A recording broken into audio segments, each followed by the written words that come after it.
Hello sir, welcome to social post. నమస్తే అండి నిహాల్ గారు. ఎస్ సార్, ఇప్పుడు మనీ అండ్ ఇన్వెస్ట్మెంట్ ఎంతవరకు ఇంపార్టెంట్ మన లైఫ్లో? చూడండి, ఇప్పుడు వ్యక్తులు 3 రకాలు ఉంటారు నిహాల్ గారు. కొంతమందికి మనీ చాలా చాలా ఇంపార్టెంట్, ఓకేనా. అయితే వాళ్ళకి డబ్బు అనేది సర్వస్వం కాదు, ఎంతవరకు అవసరమో అంతవరకు. రెండో రకం ఏమిటంటే డబ్బు కోసం ఏదైనా చేస్తారు, అవసరమైతే ఎదుటి వాళ్ళని డిసీవ్ చేస్తారు, ఈ క్రమంలో వాళ్ళు నాశనం అవుతారు, ఎదుటి వారిని నాశనం చేస్తారు. చూడండి, మీరు ఎంతోమంది పెద్ద పెద్ద ఉద్యోగాల్లో ఉంటూ ఎంతో ఆస్తులు ఉంటూ కరప్షన్, జైల్లోకి వెళ్ళటం, కొంతమంది ఏమో ఎదుటి వాళ్ళని హత్యలు చేస్తూ లేదంటే మోసాలు చేయటం, వాళ్ళ ఆస్తులను లాక్కుని. మూడో రకం ఉంటారు, న్యాయంగానే సంపాదిస్తారు, కానీ ఈ క్రమంలో వాళ్ళ ఆరోగ్యాన్ని, వాళ్ళ ఫ్యామిలీని, తర్వాత వాళ్ళ యొక్క ఆత్మగౌరవాన్ని అంటే ఈ డబ్బు కోసం పరిగెత్తే క్రమంలో పోగొట్టుకుంటూ ఉంటారు. అయితే మరి డబ్బు అనేది మనకి కంపల్సరీగా మన యొక్క కలల్ని నిజం చేయటానికి ఖచ్చితంగా డబ్బు అవసరం. ఈ క్రమంలో ఎందుకు మనకు డబ్బు అవసరం అన్నది, మనం ఇన్వెస్ట్మెంట్ ఎందుకు చేయాలన్నది మనం ఎడ్యుకేట్ చేస్తున్నాం ప్రజల్ని. ఎందుకు చేయాలంటే ఇప్పుడు చూడండి, మీరైనా యూత్ అయినా ఎవరైనా పొద్దున్న లేవంగానే ఉద్యోగానికి వెళ్ళకపోతే ఏమిటి మీ పరిస్థితి? మీరు బిల్లులు కట్టకపోతే ఏమిటి పరిస్థితి? అంటే మీరు బిల్లులు కట్టకపోయినా మీకు బిల్ పే చేసే సామర్థ్యం ఉందా? ఏది అది క్రెడిట్ కార్డు కావచ్చు, కరెంటు బిల్లు, ఏ బిల్లులైనా, కారు, ట్రాన్స్పోర్ట్ కోసం, డీజిల్, ఏదైనా మెయింటెనెన్స్ కోసం అయినా, ఇన్సూరెన్స్లు అయినా, ఏదైనా కానీ. తర్వాత రిటైర్మెంట్ కోసం, అంటే ఒక 20 ఏళ్ళ తర్వాత లైఫ్ లాంగ్ ముందుకెళ్ళటానికి ఫండ్ ఉందా, ఇది చూసుకోవాలి మనం. అయితే ఇంకా మీ తల్లిదండ్రులకి ఒక మంచి ఇల్లు కొనిచ్చే సామర్థ్యం ఉందా? మీ పిల్లల్ని కాలేజ్ ఎడ్యుకేషన్ మీరు నచ్చిన కాలేజీల్లో చదివించే సామర్థ్యం ఉందా, ఇది చూసుకోవాలి. దీనికి కానీ మనకేం కావాలి? డబ్బు కావాలి. ఇప్పుడు మీరు ఆలోచించుకోండి, మీరు పొద్దున్న లేస్తే ఆఫీస్కి వెళ్ళకపోయినా కానీ కుటుంబం ముందుకెళ్తుందా?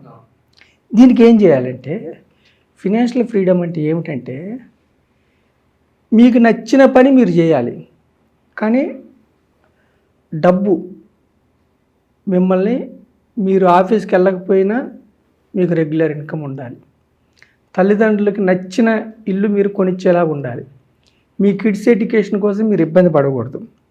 ఇది ఫినాన్షియల్ ఫ్రీడమ్. ఇప్పుడు ఈ ఫినాన్షియల్గా ప్లాన్ చేసుకోకపోతే, అంటే ఇన్వెస్ట్మెంట్ చేయకపోతే, చూడండి, God father director Francis Ford, God father అంటే పెద్ద ప్రపంచవ్యాప్తంగా పెద్ద అది, అతను ఇన్వెస్ట్మెంట్ చేసుకోవటం వల్ల అప్పుల్లోకి వెళ్ళిపోయాడు.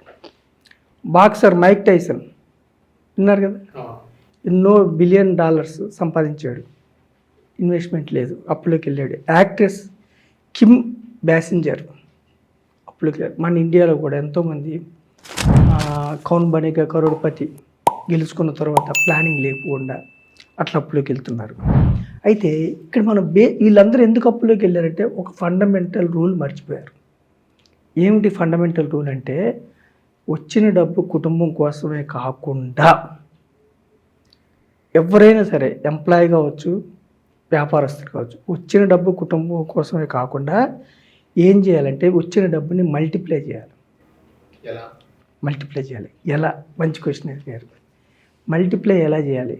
ఇప్పుడు మనందరం ఏం చేస్తామంటే, ఎకానమీలో కన్జ్యూమర్, మనం ఎకానమీలో కన్జ్యూమర్, ఎకానమీలో ఓనర్ అవ్వండి. మీరు కారు తెస్తారు, కారు కంపెనీకి మీరు కన్జ్యూమర్. పెట్రోల్ పోపిస్తారు, డీజిల్ పోపిస్తారు, దానికి కన్జ్యూమర్ మీరు. బ్యాంక్స్లో లోన్స్ తీసుకుంటారు, మీరు కన్జ్యూమర్. అంటే మన ఎకానమీలో మనం వాడే ప్రతి మన జీడిపి వ్యవస్థలో మనం కన్జ్యూమర్గా ఉండొద్దు, ఓనర్గా ఉండండి. ఈ సూక్ష్మాన్ని అర్థం చేసుకోవాలి. అంటే ఫైనాన్షియల్ ఫ్రీడమ్ అంటే మీకు నచ్చిన పని మీరు చేయాలి. అంటే సంపద ఉంటుంది, కానీ మీకు మీకు నచ్చితేనే ఆ పని చేయాలి. అంతేగాని డబ్బు కోసం మీరు ఇరుక్కపోయి ర్యాట్ రేస్ అంటే నిరంతరము మన యొక్క నీడ్స్ కోసం పనిచేయటం కాదు. ఇది ఎలా సాధ్యం అవుతుందంటే ఇన్వెస్ట్మెంట్ ద్వారా సాధ్యం అవుతుంది.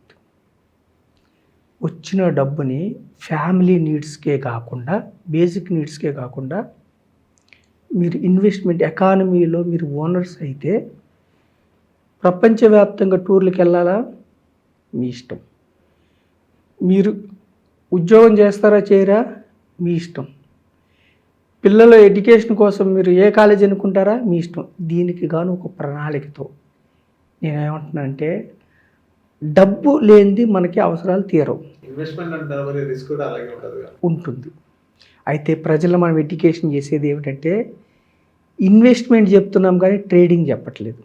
ట్రేడింగ్ స్పెక్యులేషన్లు ఏమిటంటే రేషనాలిటీ అంటే హేతుబద్ధత ఉండదు, మొత్తం డబ్బులు పోయే అవకాశం ఉంది. ఇన్వెస్ట్మెంట్లో ఏమవుతుందంటే హేతుబద్ధత ఉంటుంది. ఎక్కడ ఇన్వెస్ట్ చేస్తున్నాం మనం? లాభాలు వచ్చే కంపెనీస్లో ఓనర్షిప్ తీసుకుంటున్నాం.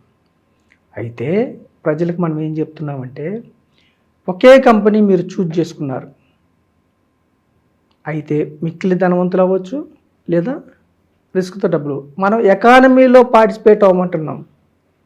ఎకానమీలో అంటే బంచ్ ఆఫ్ కంపెనీస్లో 1-2 కంపెనీస్ పోతే కూడా మీకేం కాదు. కానీ అందుకే మనం ఏం చెప్తున్నామంటే ఎకానమీలో ఓనర్స్ అయ్యి రిస్క్ ఎప్పుడు ఉంటుందంటే ఎకానమీ బాగలేకపోతే దేశంలో 1 సంవత్సరం, 2 సంవత్సరాలు, 3 సంవత్సరాలు గ్లోబల్ వైజ్గా జియో పొలిటికల్ ఇష్యూస్ వల్ల కావచ్చు, కంపెనీస్ దెబ్బతింటే కావచ్చు, కొన్ని సంవత్సరాలు రిస్క్ ఉంటుంది. దీర్ఘకాలంలో జీడిపి బాగా ఉన్న దేశంలో, మ్యాక్రో ఎకనామిక్స్ బాగా ఉన్న దేశంలో ఎకానమీలో మీరు ఓనర్స్ అయితే మీరు సేవింగ్స్ వైపే ఉంటే మీరు కొద్ది పర్సంటేజ్ మాత్రమే మీకు వస్తుంది, ఇన్ఫ్లేషన్ అందుకోలేరు. ట్రేడింగ్ వైపు ఉంటే మీ డబ్బులు మొత్తం పోతున్నాయి. ట్రేడింగ్ వైపు ఉండొద్దు. ఎకానమీలో ఓనర్షిప్పే మిమ్మల్ని ముందుకు తీసుకెళ్తుంది. దీర్ఘకాలంలో ఎప్పుడు కూడా ఏం చేయాలంటే నిద్రపోవాలి. మీరు డబ్బు నిద్రపోకూడదు, డబ్బు పనిలో పెట్టాలి. అది ఎలా సాధ్యం అంటే ఓనర్షిప్ ద్వారా సాధ్యం. కన్జ్యూమర్గా ఉండొద్దు ఎకానమీలో ఓనర్గా ఉండండి, అది సాధ్యం. Okay. So thank you sir, మా సోషల్ పోస్ట్ వచ్చినందుకు. Thank you.